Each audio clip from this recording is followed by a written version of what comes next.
talent. Only one man in the back division, Ralph Keyes, was actually born in the Emerald Isle. The others born in Israel, Zimbabwe, Kenya and various parts of England. Australia welcome back skipper Nick Farr-Jones after injury. He and Michael Lynagh in tandem today for the 38th time, the most experienced half-back pairing in the history of the game. The Wallabies have been building up gradually through this tournament, and now they could be ready to explode. Our match officials today, Jim Fleming from Scotland, aided by fellow countryman Brian Anderson, and Les Peard from Wales. A really tremendous atmosphere here at Lansdowne Road. The clouds have lifted, we could get some sun a little later on. And it'll be Australia to kick off through fullback Marty Roebuck. One thing we can be quite sure about today, the creation of chaos. That'll be the Irish plan today. Total chaos in the opposition ranks, and as they say, organised chaos on their own side. Thrown already, Willie Offa-Hangawe and Neil Matthews, the Irish skipper. Things really boiling up already. Such passion generated by this game, and my word, the referee having trouble in cooling these two sides down. Yes, Bob, we knew it was obviously going to be a very committed performance from both sides, but this isn't the sort of thing we like to see in this game. It's hard rugby, and I think they're maybe just sorting things out a wee bit at the start. Jim Fleming always is going to lay down the law now, and he'll try and make sure that nothing like this happens from now on. Very committed. This is for Ireland. This is the sort of drive the Irish are looking for. Saunders can get it away to Keyes. Doesn't gain a great deal of distance there. Eels underneath it. Knocked forward, though, and the ball is with Steve Smith for Ireland. Curtis. Ball knocked forward there, the referee waiting for an advantage. Knocked on, so this will be a scrum then to Australia. Injecting some pace. Australia doing well to get second phase possession. Lynagh, the long pass. Edgerton under pressure though. Gets away from the tackle by Mullin. Phil Matthews through there also for Ireland, but the bodies go to ground. Ireland illegally so, going over. Taken well by Saunders. Getting the support of Robinson, the number 8. And good support. So this will be a first chance of the game then for Michael Lynagh with some 6 minutes gone in this tournament. This is an important one for him. Makes a mess of it. Into Offa-Hangawe, just a few meters out then. First real drive. Campese going for the line. Miller also. My word, that was close. Well, I just can't... Showing his strength, creating a good platform here for the Australians. Poidevin 6 is in there. Gets the ball away well. Little to Lynagh. Just a few meters out now then. Australia looking again for the second phase ball. Farr-Jones goes blind. Maybe the wrong option there. The ball's loose. The ball has gone forward. And maybe Bill there. Farr-Jones maybe should have gone open.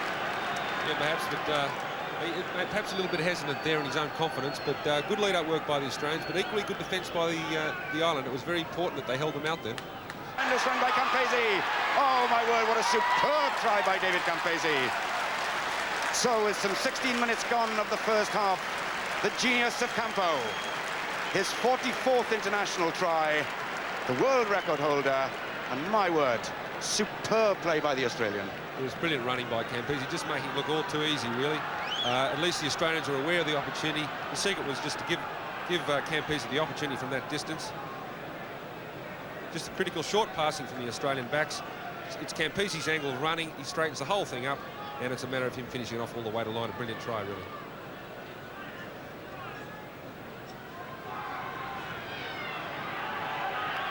So a pretty straightforward shot then from in front of the post for Michael Lynagh. Gives it a good hoof. No mistake at all. So then with just under 17 minutes gone of this first half, the conversion by Michael Lynagh of David Campese's try has given Australia that 6-0 lead. Sad sight indeed. Nick Farr-Jones lasts just about 17 minutes of this first half. He says, I'm quite happy to walk off the field unaided. But that's a real blow then for Australia. So they'll have to bring their replacement, Peter Slattery, onto the field. But not quite looking for the long pass then to Campese. But that ball has gone forward. But a really testing time, Nigel, for Ireland. The Australians looking very confident indeed. Yes, they are. It's, I mean, it was really the genius of Campese there that from what was a very poor line-out ball to score the try. Now they're putting all the pressure on. They're looking increasingly dangerous.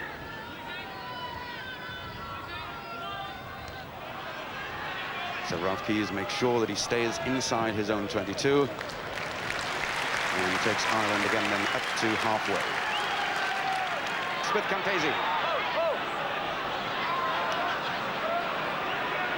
On this side, the touchdown Les Beard has his flag up. There had been an altercation. He still has his flag up as Tim Horan kicks, but that's a poor one. Play will continue. It's now Rob Saunders. Looking for position, gains it. And now Les Beard, the touch judge on this side of the field, can get Jim Fleming's attention. Gets the ball back. Keys. The pass again to Curtis. Gagan coming steaming in. Can't control the ball, though. It's been knocked on. Referee waiting for an advantage. So maybe the first chance of the game here then for Ralph Keyes. If Ralph Keyes can get this kick over. The crowd tell you it's there. So what a fine effort then by the Irish outside half. And after 24.5 minutes of this first half, Ireland back in it. It's a very interesting kicking battle. Unfortunately, though, Roebuck coming in at slightly the wrong. He'll now look to switch it. Robinson looking to straighten, looking for his fellow pack members to get in there. They do so. Keys, Mullin, Curtis, but the Irish running out of space and Gagan forced back there by Edgerton. And finally, the Irish diving in there. Good support play from Steve Smith, the hooker. As the Irish pack go digging in for it. Here it comes then for Keys. The long pass for Curtis. On the loop goes Mullin. The kick through for Clark. But from the Australians, another 10 metres. Michael Lynagh having taken over the captaincy in this game now then from Nick Farr-Jones. The locals, though, are delighted. They see the chance now for Ireland to draw level.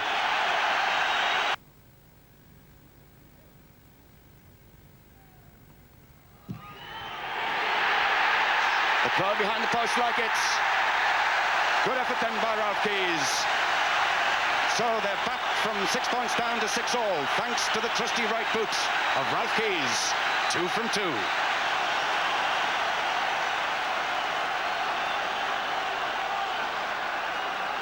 Within a metre of the Irish line. This marvellous piece from Australia, piece of play. They knew what they're doing right from the start, from the line out there. Horan back up the middle, set up the second phase ball, and then Lynagh just punching it down the short side for a good position. So the Irish then will look for an accurate throw here from their hooker, Steve Smith. Towards Francis. Beautiful two-handed taken by the big Irish lock. And he's the man standing there with the ball, looking to release it.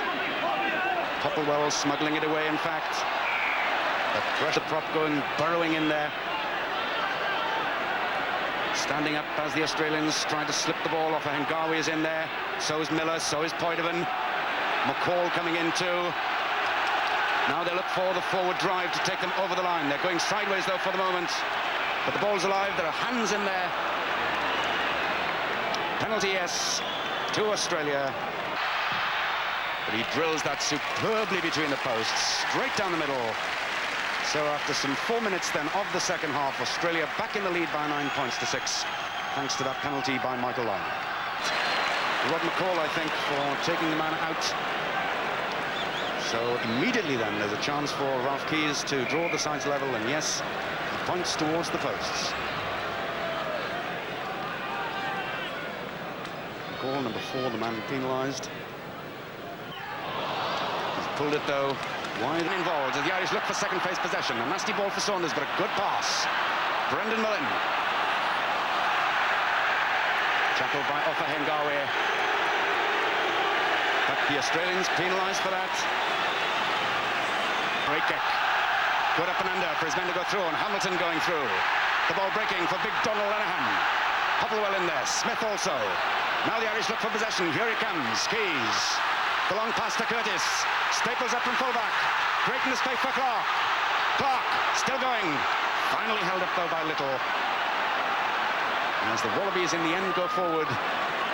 Good defensive play by them. And a good clearance kick. So really, Curtis goes charging in on him, knocks him over. Ireland under the shadow then of the Australian posts. That ball's not going to come back, but they will get the put in at the set scrum. And what a great position for the Irish. Back row move maybe here. Robinson controlling it, number 8. Going for the secondary shove then. But the scrum's bumped up, so they'll have to reform. Once again, it'll be drama. After 10 minutes of the second half then, the sides are level once again at 9-all. Ralph Keyes with his second drop. And what a great position it was for Ireland. I think it was really the solid scrummage that made the difference. Had all the options here to push over, a back row move round the side. In fact, they decided to quickly pass it back to Ralph Keyes, and that wee man can hit them well with either foot. Put that one over with the right. Lovely drop goal for Ralph. So, my word, what an occasion, what a game we have on our hands here. Horan's pass beautifully into space for Roebuck.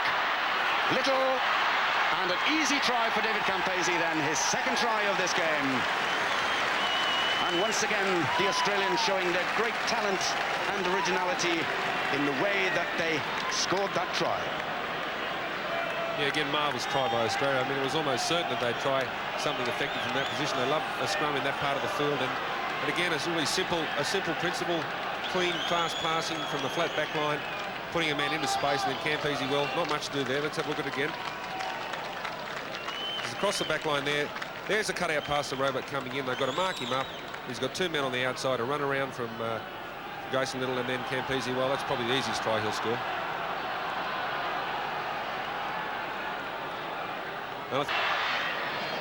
Pretty good effort.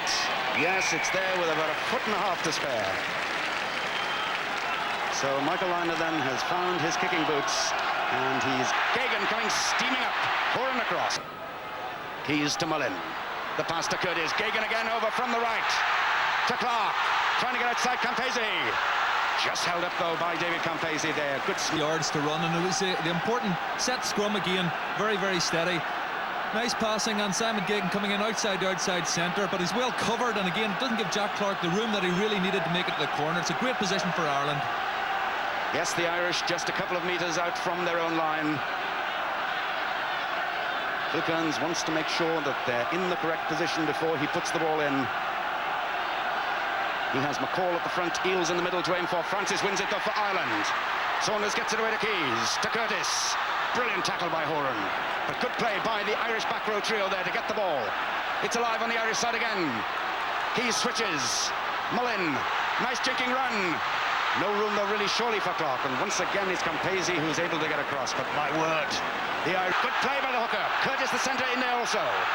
Now the Irish need to keep up the momentum. They get the possession. Keyes to Mullin. The kick through there for Curtis. Campese back. Has to pick up the ball. But there's a... What a great period of play that was for the Irish, and really now that the opportunity with what should be for Ralph Keyes, it's a blustery win, but should be a reasonably easy opportunity for him to put 3 points on the board. Again, it was the Irish forwards. It's Steve Smith on that occasion. For a big man, he must be 16.5 stone. He can fairly move. They're driving forward, and the Irish backs or forwards are very much behind him there and driving. That's really the opportunity and situation that the Irish like best. A bit of a change here with the Australians so close up, the wee kick put through, and Dave Curtis really charging after that. It was a very difficult ball. Campese well positioned and came back, but he had to pick that up before his own line and got the clearing kick away well. It's a great position for the Irish now with a penalty attempt at the posts. 22.5 minutes gone then in the second half, and Ralph Keyes once again has brought Ireland right back into it. 15 points to 12. Ralph Keyes, Horan, the flat pass beautifully for Roebuck. Campese going for his hat-trick. It's a beautiful pass. Out there a little, but what a superb tackle by Gagan, but no, he can't get away. And that's because Jason Little was penalised there. He's allowed to play the ball after being tackled, but it has to be done immediately. Yes, I think it was probably worth a try for Jason Little. He did very well then. Again, it was the Australians. The same thing over and over again, a simple pass, a cutout, putting Roebuck into space, stretching the defence there, because Ireland did better here. Campese, lovely overhead pass. Jason Little, here's a pretty great tackle, of course, by Gagan. Didn't hold on to him, or did he? That's the important thing. Got to his feet quickly. Well, that's a marginal decision, but perhaps the right one. So Ireland escape then. The long pass to Gagan. Stolen by Offahengawi, in fact, there for Australia. So the Wallaby forwards now then can regroup.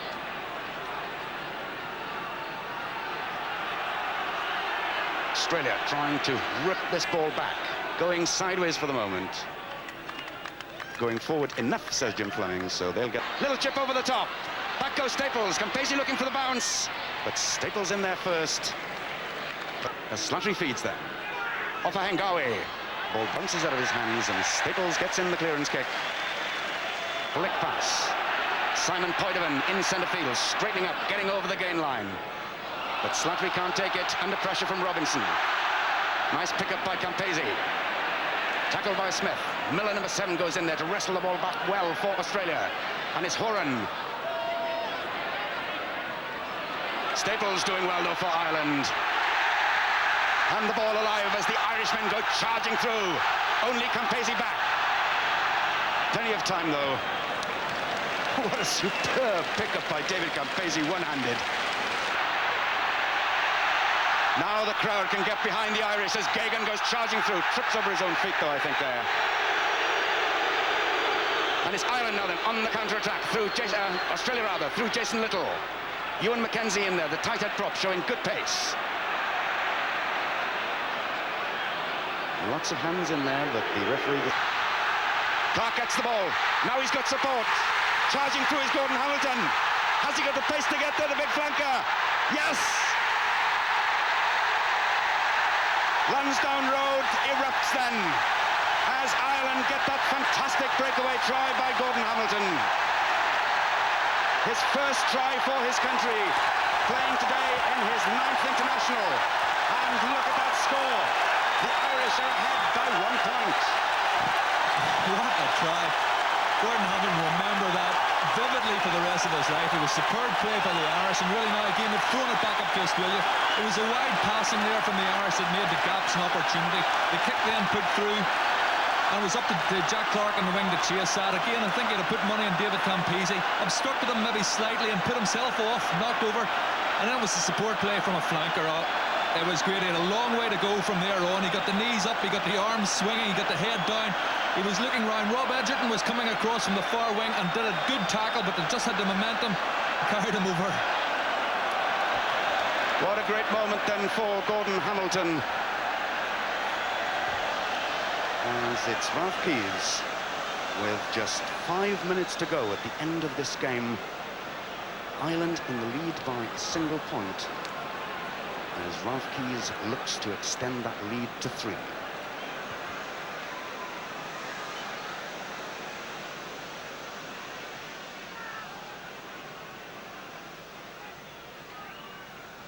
Once again, this cathedral at Lansdowne Road goes quiet.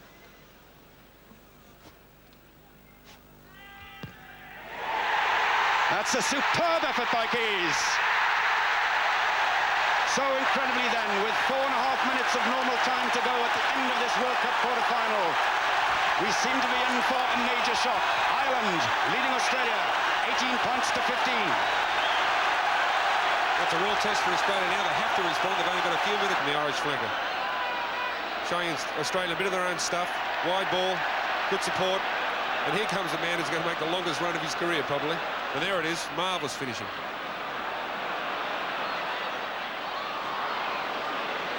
Great try.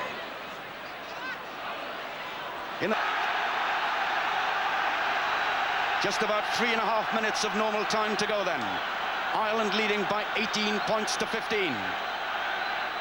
Won by Eales. Liner to Horan. On the switch comes Campese. Looking and getting support from his pack. Ireland forced to defend desperately as the Australians look to get this ball back again. Australia going forward, so they'll get the put in at the set scrum. Now, of course, the immediate question is whether Australia goes to the field goal to draw and play for the extra time or for the winning try. That'll be a character decision for Australia. Yes, in fact, just to remind you, 10 minutes each way of extra time should the sides finish level. Opa Hengawi controls the ball at number 8, finally releases it. Horan, the pass, Little to Campese, going for his hat-trick. Tackle short, Liner's in there, Liner scores. So the great champions that they are then, Australia bounce back immediately with a try by Michael Liner. Great disappointment for the local crowd, but the Australians, the Wallabies, showing great character. Well, a marvellous response from Australia. That's what they've done so well throughout the tournament. That's a sign of a great side, really. I guess the first thing is really the decision on Liner not to go for the field goal, but to shift the ball. Plenty of support. Here it is. Liner's going wide with the ball. Again, quick, good passing. The cutout pass, the run around from Little. We've seen that before.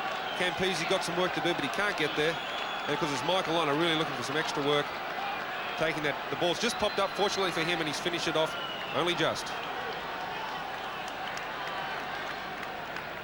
Michael Liner then with his 11th international try, and he hasn't scored a more important point for his side than that one. 670 plus in his international career, but that's the one almost certainly that's going to take Australia through to the semi-finals of the World Cup.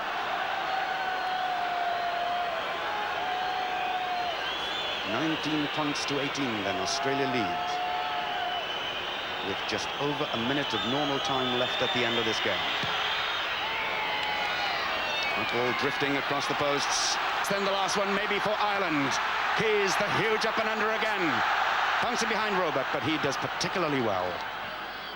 But hasn't found touch. Phil Matthews, the skipper, leading one last great drive by the Irish. Good pace from Stevie Smith, the interception though by Slattery. And Poidevin has done well in that position for the Wallabies, has controlled the ball, getting support also from Miller. Liner in the outside half position. And the ball's drifted in on the full, with some 50 seconds now then gone of injury time at the end. Is there time for play to continue? Almost a minute and a half of injury time at the end of this game. No, that's it. Australia through then by the skin of their teeth, winning by 19 points to 18. But my word, what a superb performance by the Irish here today. And Nigel Carr, I'm sure you are proud of your fellow countrymen. And very much so. It was an excellent performance. Few gave them any real chance of upsetting the Australians, and they almost did it. They were minutes away from it. It must be great disappointment for the players now, but they can feel proud of themselves, and their country will be proud of them too. They put up a great fight, and it shows the character of the Australians as well. They come back at that moment with so little time left. An excellent performance, an excellent